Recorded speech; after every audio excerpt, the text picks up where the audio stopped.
দুর্গাপুজোর জন্য এমন একটা শাড়ি এনেছি না, যেটা দেখলে কারোর নজর আর তোমার দিক থেকে তো সরবেই না, সবাই এটাই জিজ্ঞাসা করবে শাড়িটা কোথা থেকে নিয়েছিস রে।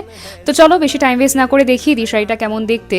আমি হলফ করে বলতে পারি এই শাড়িটা আমি যতটা প্রাইস রেঞ্জে আমি তোমাদের জন্য এনেছি সেটা আমি কোথাও খুঁজে পাইও নি এবং তোমরাও পাবে না। তো চলো দেখে নাও কেমন এসে শাড়িটা। This is how the sari looks like. আমার কাছে সত্যি বলার মতন কোনো ভাষা নেই, আমি কিভাবে প্রকাশ করব শাড়িটা কতটা সুন্দর দেখতে। তোমরা কিছুটা হয়তো দেখে বুঝতে পারছো, শাড়িটা কিন্তু মারাত্মক সুন্দর দেখতে। নবমীর রাতে পরার জন্য একদম পারফেক্ট একটা শাড়ি। এটা কিন্তু আমি অনেক দিন ধরেই পছন্দ করে রেখেছিলাম, কিন্তু দামটা একটু বেশি ছিল, এখন একটু কমায় আমি সাথে সাথে অর্ডার দিয়ে দিয়েছি। তোমরা জাস্ট দেখো এই পাড়ের এখানে যে ডিজাইনটা রয়েছে না, এটাই main attraction of the sari. শাড়িটা পছন্দ হয়েছে, কিনতে চাইছো তাই তো? তাহলে ঝটপট আমাকে ফলো করে কমেন্ট সেকশনে লিংক লিখে দাও, অটোমেটেড লিংক তোমাদের ডিএমএ চলে যাবে। আবারও বলে দিই, ফলো না করলে কিন্তু লিংকটা যেতে পারবে না। ইন দ্যাট কেস আমারও কিছু করার থাকবে না। এটা প্রচুর প্রচুর শেয়ার করো, সেভ করতে ভুলো না কিন্তু।